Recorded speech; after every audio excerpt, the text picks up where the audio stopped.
Alright, thank you for watching this Back to the Future run. That was a great run, I must say. Now we have Manic Miner. I'm really excited for this. So, good luck, DigitalDuck, and let's get going. Thank you. So yeah, I'm DigitalDuck. Obviously, this is Manic Miner, as you just heard. I'm joined by Tiny Tim. Hello there, my name is TinyTim78. Thank you very much indeed, Duck, for letting me come along for some commentary here. Okay, shall we just get on with it then? I don't know who's got the timer, so I'll just get ready to start then. Yes, whenever you're ready, just... Right, so 3, 2, 1, let's go. So this was written in 1983 by Matt Smith. That's not the actor Matt Smith. Probably should make that clear straight away. It's older than Super Mario Brothers, so it's going to have a lot of jank associated with the early games. But it was generally well designed. I've had a few firsts for the Spectrum as well, like the first game to have background music. But we're not going to hear that because it slows the game down, and also it's horrible. I wouldn't say it was horrible, but... Well, it's horrible by today's standards. It's not pleasant to listen to if you're used to, even chiptune. I would agree with that. This is the first game in the Minor Willy series. I forget the story exactly, but he's exploring the caves to collect precious items so he can sell them and buy a mansion. I think that's the story. Yep. But there's lots of things stopping him from doing that, including these penguins. Apparently, penguins hate miners. Who knew? Yeah. So just to quickly cover the general aim here, what you're trying to do is Minor Willy is being guided here around each screen, and he has to collect all of the objects before the portal on the right-hand side here opens up. And basically, there are 20 screens, and you have to complete every screen by collecting all the items. One thing to note is that if you die during a screen, you get reset to the beginning of the screen and have to collect everything again. Yep, all the items come back every time you die. So there's no death warps. Well, there are death warps, but they're always bad because they put you backwards. Other thing to note is that you only have 2 lives to begin with and the life that you're actually seeing on the screen, so 3 in total, and you do earn an extra life for every 10,000 points that you obtain. Yeah, we'll be earning, I think 3 extra lives in the run, usually. And I will need every single one of them, because this is a hard game. This is an incredibly hard game. This is, as Duck mentioned, it's before Super Mario Brothers. It's very much a pioneering early platform game, and it is a lot more difficult than it looks. It was inspiration for games like 6Vs as well, I think. I think that took a lot of inspiration directly from this. Yeah, I mean, this game, when it came out in 1983, originally on the ZX Spectrum, which was a home computer in the UK, very popular home computer in the UK. And it was then ported to a wide variety of different platforms. There's so many different versions of this. It's unbelievable how many different versions of it. There's if you name a platform, it's probably on it. There's different mobile versions. There's a version for the Ouya. There's an Xbox 360 port. But it's just continued to be ported over and over again over the years. Now, there's a very interesting mechanic here. As you'll notice, Eugene in the middle there is coming down. You have to collect that item closest to the exit last, otherwise he'd come down and block the exit, preventing you from continuing. Yeah, I think he's the first special enemy in the game. We'll see a few more as it goes on. Now, trying to guess the inspiration for this level, it's relatively straightforward. I don't know. It's struggling with this one. I know, it's very obscure, isn't it? Yeah, I think it's Rally X. Oh, of course, it's Dr. Mario. One of the fun things about this game is that there are lots of sort of 80s references and lots of sort of almost in jokes, and it was very, very. There's some really, really good ones actually.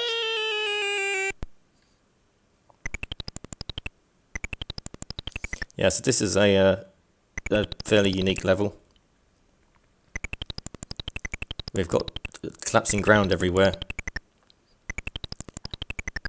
That multicoloured flashing, by the way, that was the extra life for 10,000 points. So as you can see, we've now got an extra life on the bottom left there. As I said, we're going to need it. Oh, there we go. It's gone again. Oops. Do we have time for a quick donation? Always. All right. We have a $25 donation from Anna Artemis, and they're saying, "Thank you, ESA. Keep making marathons." And they put the money towards killing the team in Star Fox 64.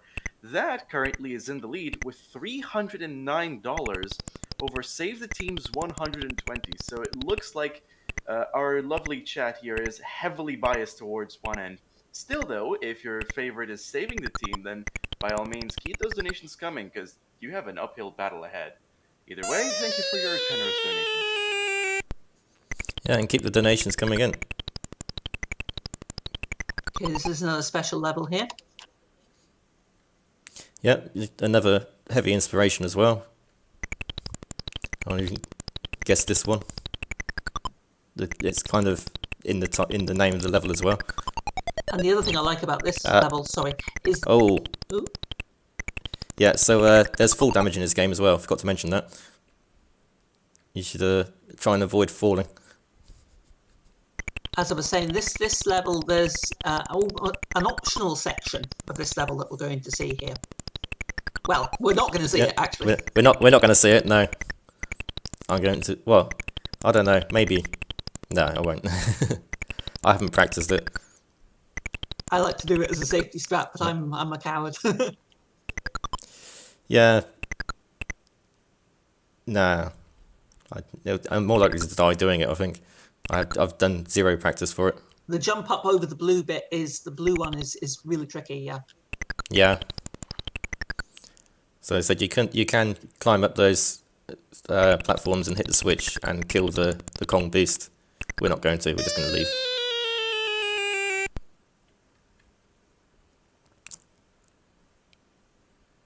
So as I mentioned earlier on, this game has 20 levels in total, and this is only level 9, so we're not even halfway through yet. Yeah, this is one of the hard ones for me. A lot of these jumps look very close, but because I'm using visual cues for everything, it's actually not as difficult as it looks. But also, it is more difficult than it looks, if that makes sense. The other thing to mention here is that the collision detection in this game is very, very good indeed. It is pretty much pixel perfect. It is, yeah.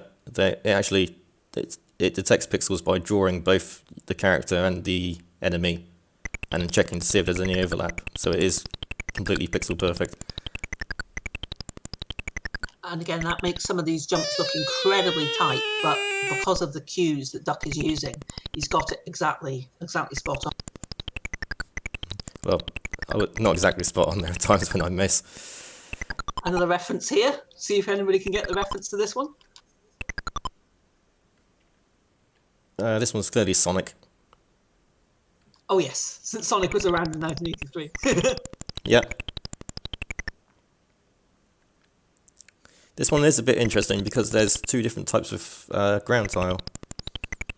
So normally every level you have like solid tiles and you have ground only tiles. But this one actually has two different types of ground tiles, which I don't think happens in any other level. Yeah, I think you're right there. It's quite a unique one in that respect. This is one of my favourite levels coming up here. Yeah, and I know why, because it's not one of mine. Yeah, I mean, the thing, as you've noticed, there are lots of different ways that you can actually complete these screens. There's no one set. I mean, obviously there are easier patterns, easier paths, but everybody plays this game slightly differently, so I do a slightly different route from Duck here on this particular level. Yeah, I think you take a shorter route here. but I like to play this one safe because I don't like it. So you can drop down where that pink telephone is and basically just do one lap. But I don't like the way the cycles work out for that. So I just go round. Yeah, this game is incredibly cycle based. The good thing about it though is that it is pattern based as well, cycle based. So every time you start a room, everything starts in the same position and everything moves to a set pattern. So once you learn the pattern, it's then just about the execution. And that's why I like this game, because it is down to you basically. Once you learn the pattern, you know what you're doing, it's down to you to execute it correctly. And it is a very, very tricky to do that. So it's quite challenging. That last jump scared me though. Yeah, there's absolutely no RNG in this game. So if you make a mistake, it's your own fault. Which it's good because you can only blame yourself, and it's bad because you can only blame yourself. Yeah, no, I totally agree, and I actually like it for that. I think it gives me motivation to play it because you know that if you screw it up, you've screwed it up, and you can just keep at it. And I really do appreciate that, to be honest. Not a lot of games are as pure, if you like, as this.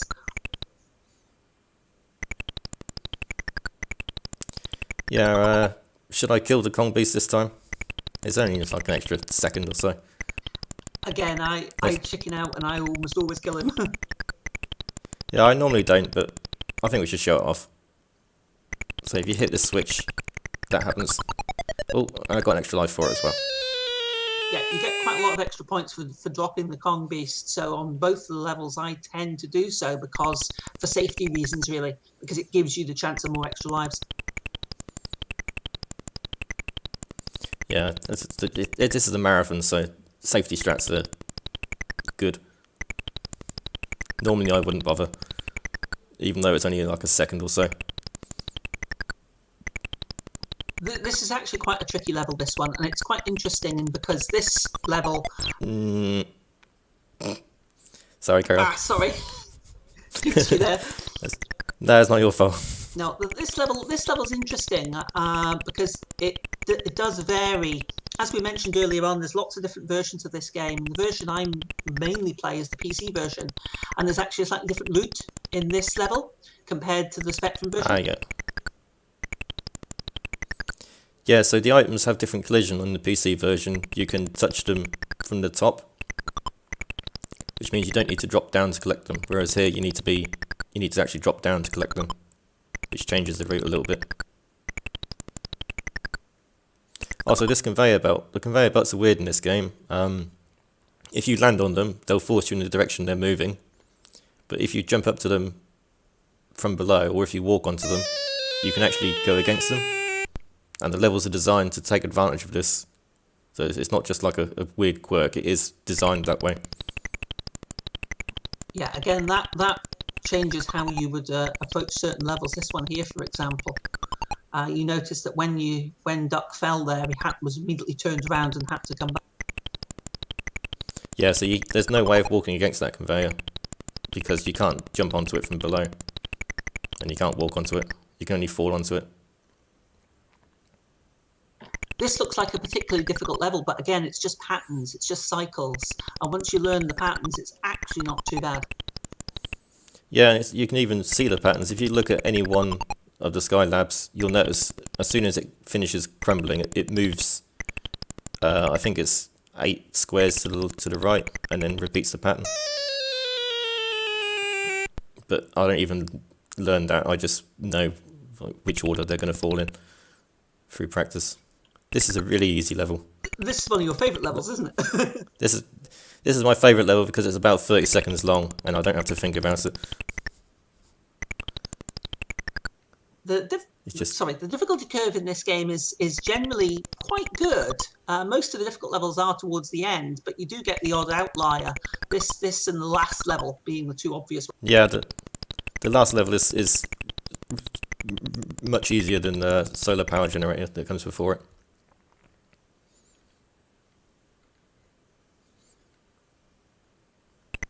I think solar power generator is easier than Amoebotron's Revenge as well. Yeah, again, everybody finds that's what I like about this game. Everybody finds it differently. I mean, I personally find the warehouse and the Amoebotron's Revenge easier than the solar power generator. But obviously, everybody has sort of different sort of tastes. Yeah, I find the warehouse fairly easy. What? How did I survive that one? Nice, close. That should have been a death, I think. I'd like to take this jump really, really carefully. It's very difficult to line up, so I line up the right spot and then I just jump. I know that I'm guaranteed to hit. Also, it looks like I didn't collect that item, but I did. It just happened at the same time as I went into the gate, so it didn't get a chance to redraw it. This is a really tough level for me personally. Yeah, I find this level fairly easy because there's a route I take. As long as I don't mess up the route, it's straightforward. Okay, this is level 17, so we're nearly the end here. That was a slight mess up, but it's fine.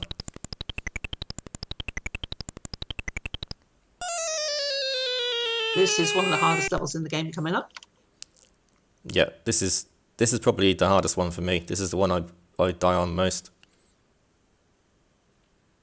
Yeah, I died on this one a lot when I was learning it, and I do have to say I think it's harder in the Spectrum version than it is in the PC. Let's get that jump right.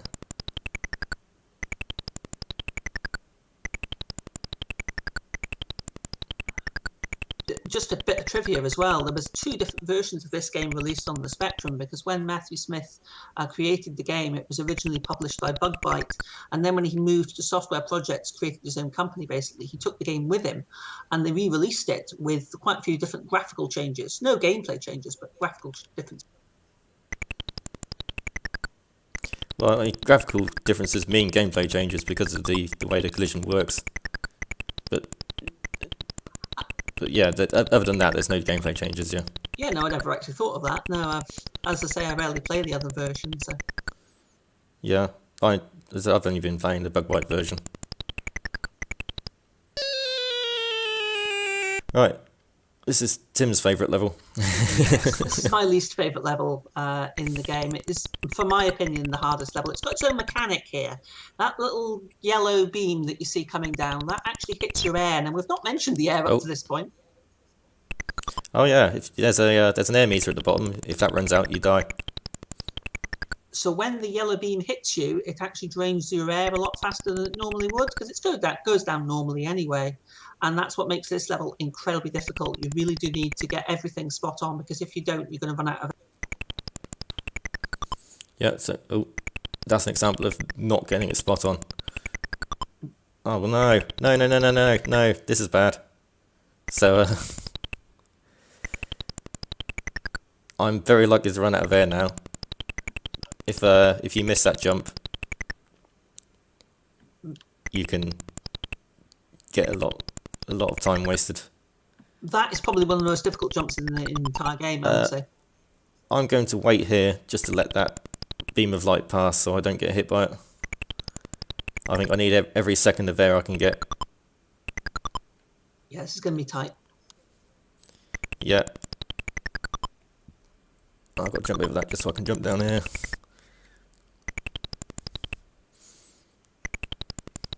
No, this is bad. This is bad. This is bad. Come on. I